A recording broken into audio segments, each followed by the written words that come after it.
giving you this talk today on the traditional lands of the Whadjuk Noongar people and pay our respects to their leaders, past, present, and emerging. The WAM team and me today, we recognize and respect traditional ownership of the lands and waters across Western Australia.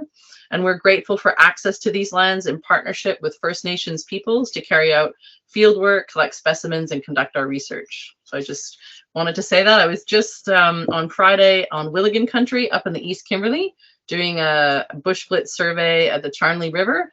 So happy kind of to be back in cold, wet Perth. But yeah, really happy to be here and talking to you. So marine mollusk biodiversity and conservation in Western Australia. You know who I am, Lisa Kirkendale, and we're here at Sacred Heart College for Thinking Blue, the WAMSI School Outreach Program. How fabulous is that? So personal life, you can tell from my accent that I'm not from Australia. I grew up in Canada. It was pretty cold, as you can see from the first picture on the bottom left, with a Samoyed dog and my mum dressed up. So yeah, we didn't have warm water temperatures year round, like all of you lucky people.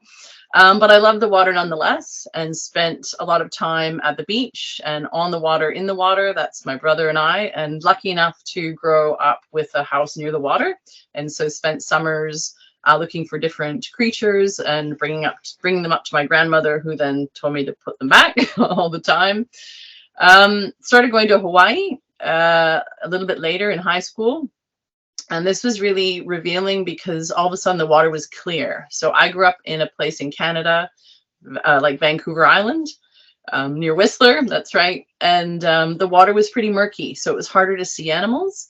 But when we started going to Hawaii, all of a sudden the water was clear and I could see these different organisms and see their interactions. And that was really exciting.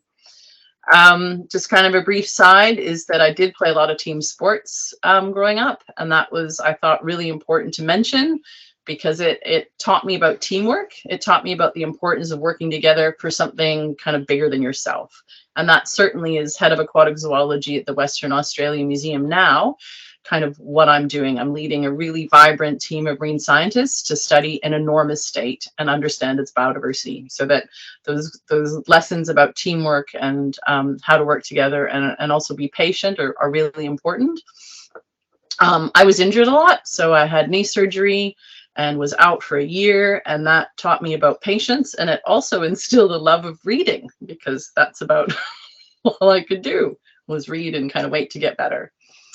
Another pivotal moment was diving, and I hope some of you have the opportunity to do that if you haven't thought about it already. So moving from kind of snorkeling and being in the water, all of a sudden the water going from murky in Canada to clear kind of in Hawaii in tropical settings. And then you can stay down, you can stay under for kind of an hour and start really looking at kind of interactions among organisms, looking at the community, kind of exploring different habitats. So diving has been a big pivotal moment in my career, and I strongly encourage it in others. I was lucky enough to be part of a kind of a work education experience in university. I went to university at the University of Victoria in British Columbia, so where I grew up. And I was part of this work term program. And so after second year university, if you kept a good kind of GPA, so you got good grades, you were allowed to enroll in this program that saw you working in a field of interest and doing a semester at uni. So it was kind of an alternate program of trying out a job in a chosen field and then going back to school, trying a job, going back to school. And it was incredible. So I got to try out being a lakes researcher back in Eastern Canada. And then I got to work at a museum and describe a new species. And this white, funny blob with some kind of hair at one end is a sea cucumber that I helped name. And it's called Cucumeria pallida. It's named pallida because it's pale relative to the species it was most similar to. And that was a life changer. So that really, at that point, describing a new species as an undergraduate really brought home the power, the interest I have in museum research. And so it's that detective work coupled with historical, kind of reading about the history of a species in a place, and then also doing the science. So for me, I didn't do any molecular work to describe the species.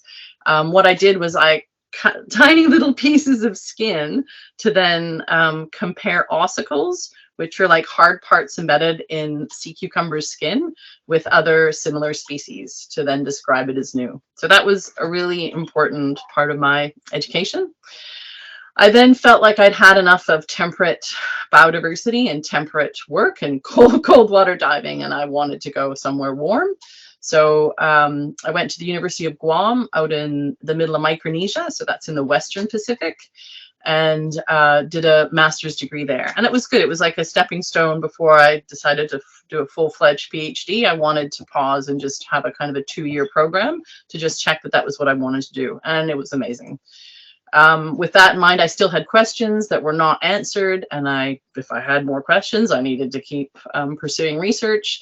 And that saw me move to the University of Florida. So I was in the US and did a PhD there. Then I, met somebody fabulous.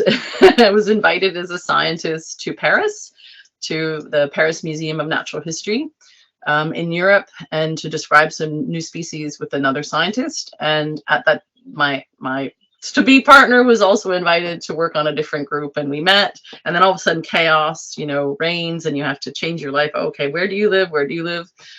He's Danish and he was living in Australia. I was Canadian living in the US. And so we just had to do a lot of shifting to bring our lives together. We did settle in Canada for a bit, and I was the invertebrate curator at the Royal BC Museum for a period of time and had a first child there. And it was lovely. I had great family support, but I wanted more adventure. I wanted more excitement, I guess, if you can put it that way. So headed back to Australia. Had another child, Eileen, a daughter, and did work on algae. So there's some flexibility, with this career. I absolutely studied molluscs for my master's and PhD. And then all of a sudden I needed to kind of be flexible, draw on the genetic toolkit, and actually study green algae for a period of time. And then that's my family, and we're off and running now in Perth, Western Australia, and life is incredible. Been here 10 years and so much to do. So what am I going to talk to you about today? I'm going to talk to you a little bit about, under the guise of kind of biodiversity and conservation of marine mollusks, I'm going to talk to you a little bit about my evolutionary research, biogeographical research, and taxonomic research. And yeah, we get to dive and work in this incredible setting. So these slides kind of showcase some of the best of the science we do in these amazing settings. So what's going to be fun is you're going to see balloons come up when I talk about new species. And new species are really important to me. They mean a lot to any museum scientist. Kind of bringing new species into the world is something that really only museum scientists do. And it's an incredibly important and exciting part of our work. And so there'll be balloons when I talk about new species. And maybe you can, I don't know, raise your hands or whatever, we'll see. So there are a lot of different mollusks in the world. This is a slide just to showcase to you some of the diversity of forms and colors and structures, different groups, including octopus, sea snails, bivalves, so clams, mussels and oysters, as well as beautiful sea slugs. These are all mollusks. They're all related to one another, more closely to each other than they are to any other type of, a fish or a crustacean or a coral. And there's expected to be about 85,000 mollusks in the world. And what I find most telling is that that's an underestimate. The expected real number of mollusks in the world, once all those species that haven't been described are described, is more like 200,000. So that's just, to make you pause and realize that we're not even halfway there yet with describing the mollusks that we expect to be sharing this planet with. And I think sometimes people feel like, oh yeah, it's all done. We know what's here. We know all the mollusks and a lot of the bigger groups, and we absolutely do not. And it's those deep sea settings and those tiny mollusks and invertebrates and other groups that we really need to do some work on. So that's just kind of to put that in point, make that point. So evolution. So I am asking you, and it's kind of a rhetorical question, so I will keep going with the talk, what all these animals that I'm featuring might have in common. And you can see there's a lot of different forms and structures. They're from different parts of the invertebrate tree of life. And they all have kind of often a brown coloration or a bright green coloration. And basically, what they all share is photosymbionts. And so these are host taxa, and inside these host taxa live photosymbionts. And they're tiny algae that contribute part of the nutritional budget to their host. So they transfer nutrients over to the host. The host gets the nutrients, and the symbiont gets a place to live, essentially, and access to sometimes normally limiting other kind of products and nutrients itself. So photosymbiosis was something that inspired me as a PhD student, and I just knew that I wanted to study it and bring some knowledge of the system of marine clam photosymbiosis to the world. So this is an image on the left of a beautiful giant clam in the family Cardiidae. It's a tridacna giant clam. And the big blue lips are the mantle. And that color is attributed to photosymbionts, so the presence of photosymbionts. And this is from the Roly Shoals. And the image is unbelievably clear, and the water is very clear. So not a lot of nutrients in the water for a normally filter feeding bivalve to kind of eat and glean and strain from the water column. And so that reliance in these very nutrient poor systems on photosymbionts for nutrition, I think, is especially important. Photosymbionts are golden brown algae, and they're small, about 5 micrometers in size. And so the image in the middle is under the microscope to show you what photosymbionts look like. And then the close-up on the very right, which is a transmission electron microscope. So that's an image of a close-up of one of these algae, and you can see the little lines, and those are thylakoid membranes. And if any of you have been to Shark Bay, you might have been to Shelley Beach. And on Shelley Beach, this is my daughter throwing up handfuls of shells, and she's playing amongst enormous deposition of dead shells. And those dead shells are of Fragum ergatum.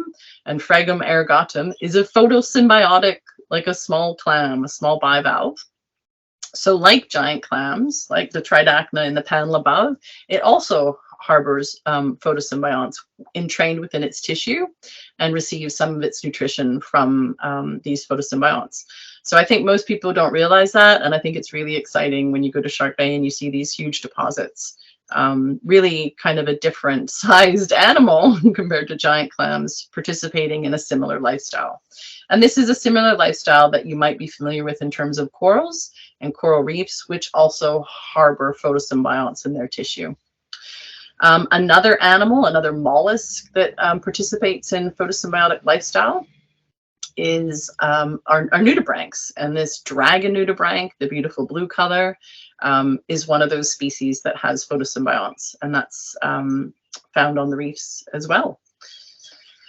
So the photosymbiotic bivalve fauna, so concentrating again on these giant clams and relatives, is ancient, rich, and diverse. So there have been a number of different forms through time, and by time I mean hundreds of million years of photosymbiotic bivalve kind of evolution on reefs and on Earth.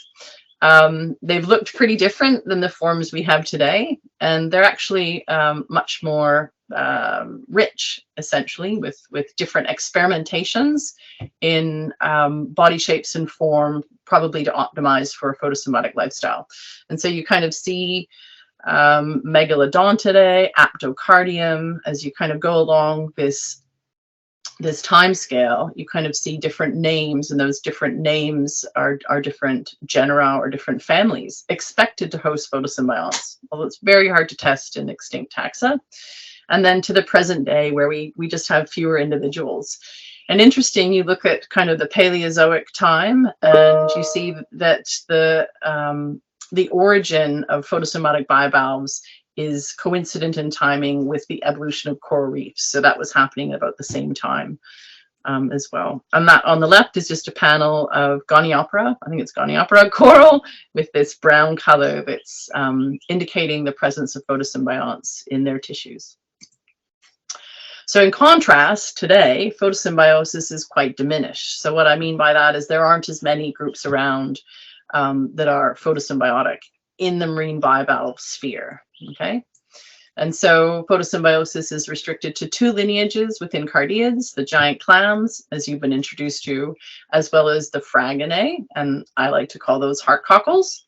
And they're really interesting. They were the subject of my PhD. I continue to study them, and they're not all photosymbiotic. So there's some interesting opportunities there to look at, oh, well, who isn't and who is. And so that was a focus of mine. And it's three groups are photosymbiotic, and that includes Fragum, Lunulacardia, and Corculum. There are more than 7 genera of Symbiodinaceae, and this is the group of photosymbionts that are known to associate with corals and clams and that sort of thing. And they're unbelievably diverse. So molecular study has revealed a lot of new strains and new lineages, where previous to kind of the advent of molecular tools, it was thought to be kind of not as many different groups. And careful morphological work has reinforced the findings of the molecular studies. And so just so you can see this dark brown coloration, these are the gills of a bivalve. So you're looking at the internal anatomy of a clam. And the brown color is the presence, that chocolate brown, of photosymbionts. And they're in a nice high surface to area volume ratio. They're lining the gills, the structures that bivalves use to feed and also to kind of respire. So how does a clam, ooh, something just popped out.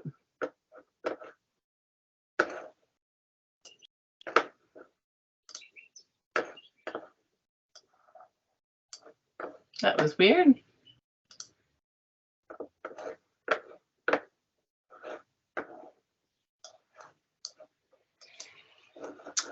So how does a clam get light to photosymbionts? Well, in a lot of different ways. There's not one strategy. So you see a lot of different forms, and that means that they're trying different methods in order to acquire light into the shell and kind of essentially feed their photosymbionts. Some are big, like a gigantic underwater flower, such as giant clams, and that's a beautiful giant clam, Tridacna gigas, from Hibernia Reef up north near Ashmore. Others are small with quite translucent shells, and this includes some of the heart cockles, and kind of the shell in the middle is quite small. It's about 1 centimeter in size. And so small shells are naturally relatively translucent, and so they're kind of almost pre-adapted for a photosymbiotic lifestyle. And others have windows in their shells. And I'm just going to pause and let that sink in. There are molluscs out there that have windows in their shells. These marine clams don't even have a head, and yet they have windows in their shells. What? You know, when I say, you know, when I announce this to people or share this information with people, windows in their shells, yes, they do. And I'm like, well, that seems counterintuitive, because if you're, you know, if you have translucencies, doesn't that weaken your shell to kind of say predation or something? But it seems to work. They're highly specific to a part of the shell incident to light. It's not the entire shell that becomes kind of translucent.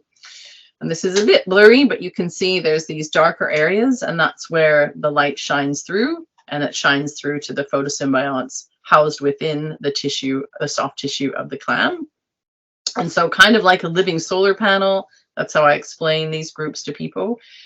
This shell also is dependent on kind of solar energy. And they're called heart cockles, and you can see why. They're these incredible shapes. And this is a fragum, so it's got kind of intermediate window shell formation, and you can see these darker areas of the shell on the posterior surface incident to light, and that's going to allow light through relative to the kind of more opaque white areas of the shell. Shell windows have evolved in other species beyond kind of the handful that we know, so it's an active field of research.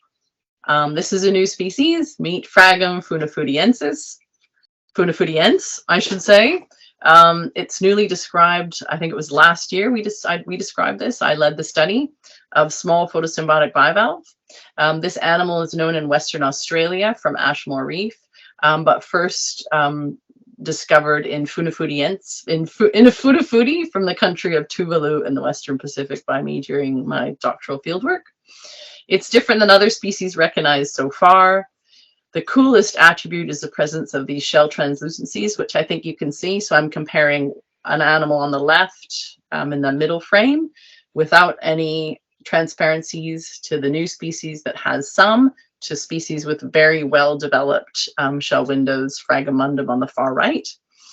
And it allows light to penetrate the shell. It's quite straightforward. And it essentially, this light feeds the symbionts in the soft tissue. Ooh, we'll go back. And the panel on the bottom is a scanning electron micrograph. And it's just showing what's going on with shell microstructure. So you've got a greater incidence of FP, which is fibrous prismatic shell microstructure, where these windows occur relative to kind of the other less transparent types of shell microstructure. And it ends up looking kind of like a cascade or waterfall that you can imagine is just kind of guiding light to the interior of the shell. So one of the questions myself and my collaborators had, well, was what is the symbiont contribution in Fraginae into the heart cockles? Like, what strains are we even talking about? Do we see similar photosymbionts as that found in corals or giant clams, or is it something totally novel and new? Because, you know, these clams often live partially buried, so infaunal in sediment. Maybe they have novel strains that are new to science. That was what we were hoping for. So that's just to show you what the kind of brown coloration looks like in some of these species that hadn't been tested before. So we used genetic tools, and we sequenced 3 genes, 28S, 23S, and CO1, analyzed it in a maximum likelihood framework, and found that for tested heart cockles, so 4 different species, that they had clade C Symbiodinaceae, which is a genus now known as Cladocopium, and that this type of photosymbiont is shared with corals, foraminifera, and giant clams. So not a novel strain of photosymbionts, but needless, you know, nonetheless, it was wonderful to find out. The other question is, in terms of symbiont contribution in Fraginae, is, well, how much of the nutrients from the photosymbionts are transferred to the clams? Like, is it a really important contribution to their energy budget or not very important? It had never been studied, whereas it is known in giant clams that a huge component of their nutritional budget is met by their photosymbionts. So we looked at carbon-13 depletion compared to other non-symbiotic bivalves collected at the same time and the same place as our photosymbiotic fragans or heart cockles. And we confirmed that because of the difference in signatures, that we could conclude that photosynthesis generates a major carbon source to the animal, and the relationship between the bivalve and the symbionts is likely mutualistic. So we're really excited about this finding, but there's still a lot more research to do. We only tested a few different species, and there are many more to test as well. So that kind of wraps up with the evolutionary aspect of the work that I do, and we're going to move on to biogeography. Scale. So probably most of you are from Western Australia, so you're well familiar with the size of this state. Growing up in Canada is a very large country as well, and I'm from a large state within Canada called British Columbia, but there's nothing like Western Australia. 2.646 million square kilometers, a third the size of Australia. The Kimberley is enormous, about an eighth the size of Western Australia. I mean, the scales here are ridiculous. Small countries can fit inside the borders of not only Western Australia, but the Kimberley. We recently completed, as outlined by this blue kind of orb, a 6-year marine biodiversity survey in the Kimberley. And we called it the Kimberley because it was offshore of the Kimberley area. The total project area of this kind of blue floating orb was, or is, 475,000 square kilometers. It's about 10 times the size of Denmark, which is like it's a pretty small European country, but it's just enormous. We surveyed 177 stations over the time period, and I'm going to share some of the results from the study with you now. So focus for me is the cardiids or cockles of Western Australia, and that is because of my interest in photosymbiotic research, and giant clams and friends are part of this family of bivalves. I'm lucky to work with a number of collaborators, and Jan Johan ter Poorten is Dutch, and he's an incredible scientist and collaborator on this work. So what we did was we surveyed the collections at the Western Australia Museum and just kind of wanted to find out what new species had been found, what new records we might have for the state. And we had a number of new records for Western Australia, so new species we didn't know lived inside our borders. We doubled the fauna. So over the 40 years since an earlier study had been done in 1977, a lot of expeditions had taken place, but nobody had kind of reviewed the cardiid collection over the course of time, and we found that there's, you know, double the fauna. So I think it was from 30 to about 60 species we now know. We have a lot of new distributional data, so we better know the ranges of the species that occur in Western Australia, which is really important for monitoring, as well as any conservation work that's necessary. One of the cool findings was the low overlap between onshore and offshore. So in shallow tropical Western Australia, so that includes offshore the Pilbara and Kimberley areas, we basically found that the fauna was very rich, but very different from that found in the northern offshore reefs. And by northern offshore reefs, I mean Ashmore, Hibernia, the Rowley Shoals, as well as kind of Scott Reef, where we were able to study it. So it's a really different fauna. So endemic species are restricted to coastal Western Australia. And then the offshore reefs harbor a fauna that's shared from Madagascar in the Indian Ocean all the way across to kind of Easter Island in the Western Pacific. So it's a really sharp contrast within our own state. And what was most telling is, and because other work has been done in Indonesia by other groups, especially the Paris Museum, is we found, so we had a good comparative data set, we found that our northern offshore reef fauna was more similar to Indonesia than it was to coastal Western Australia. So that was not surprising. And there were new species, so the balloons are out. As well, during the study, the Kimberley kind of project, that 6-year study I mentioned earlier, we looked at micromolluscs, and micromolluscs are small, and well, it was kind of small and micromolluscs, let's put it that way. They're tiny components of biodiversity, and they represent some of marine life's richest biodiversity. So we know that there are a lot of small mollusks in the world based on other studies. We also know that they're often forgotten, even though they're important base of the food chain. So you can imagine a small fish has a small mouth that needs to eat small things before it can grow up to be something that's larger and potentially commercially important. It's a taxonomically challenging group, and it's been largely ignored in this state.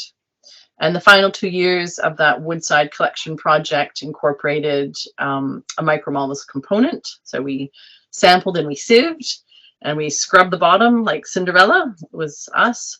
And half a teaspoon was then sorted, photographed, and identified by Peter Middlepart. And here's a plate of some of the diversity, and it's absolutely gorgeous. And so this just impresses upon, we're very visual species, humans.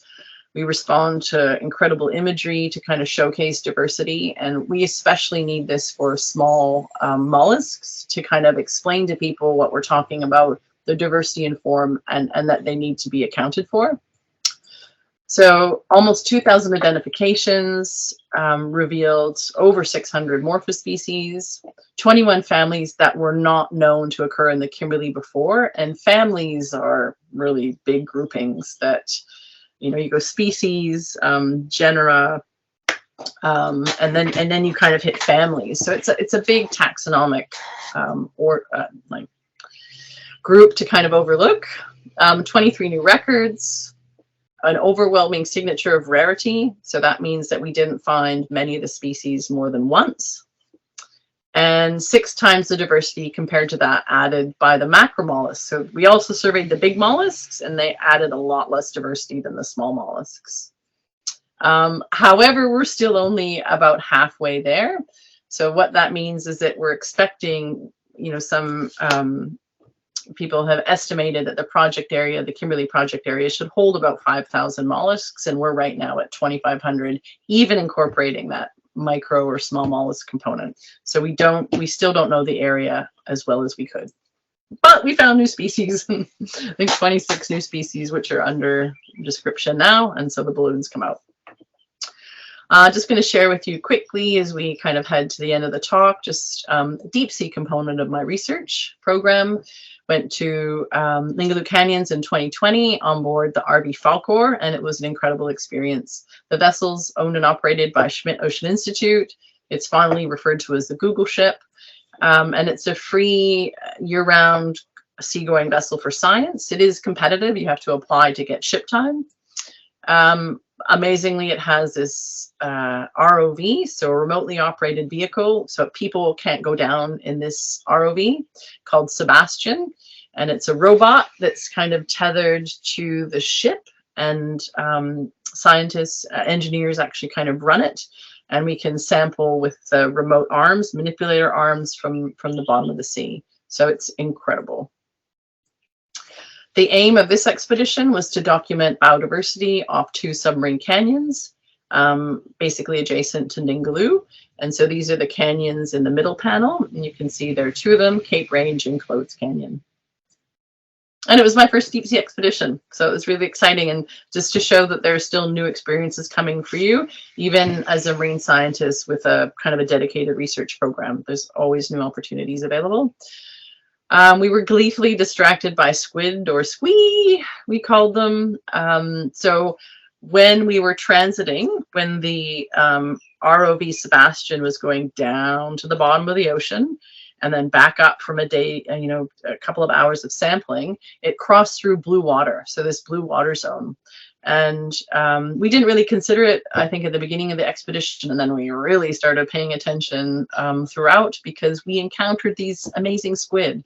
And so there are glass squid or cockatoo squid that were very kind of curious and enigmatic, that kind of, it felt like they were looking at us. We found the bottom panel Magna pinna, which is a big fin squid that we actually collected some from the water column. With the help of the incredible engineering team, the ROV pilots, and they've never been collected before in Western Australia. So that was exciting. And then there were these beautiful kind of Mardi Gras squid. And we also were able to collect one of those. And so we'll study those as well. Probably the most impressive squid, though, was Taningia danae, the octopus squid.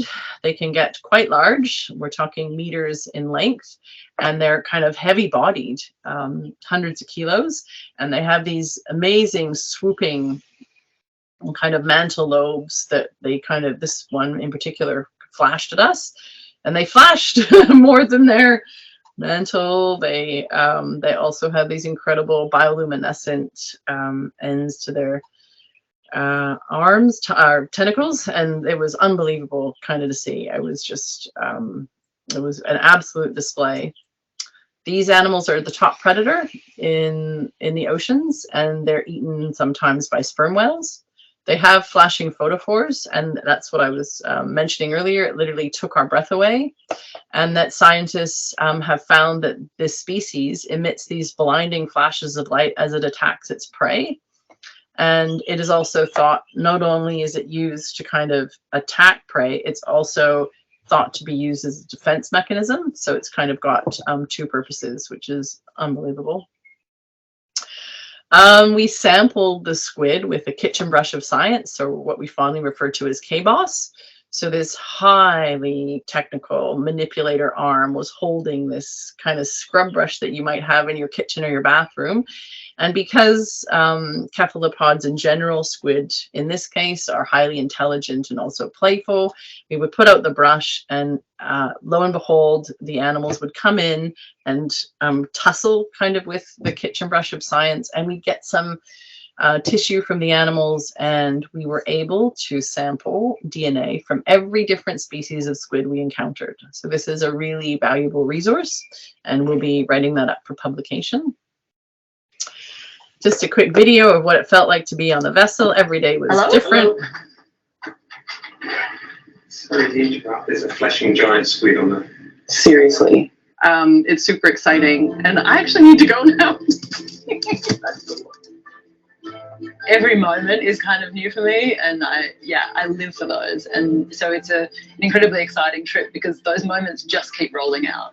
They don't stop. Being able to share those unique moments with all the people that are watching is actually really exciting for us as well. So I hope you're as excited as I am. It could be a long day of looking at rocks, or it could be an incredibly exciting day. Either way, you'll have to stay tuned to find out what happens. In Russia's Glenmore, our curator of fishes, to announce that there's a large squid. For me, it captures this cruise perfectly, which is you go out and you're expecting certain things, and all of a sudden you're just taken sideways, and you're now in the moment of discovery and doing something you never expected, seeing something you've never seen. So it's just magic. That was, I've never done anything like that.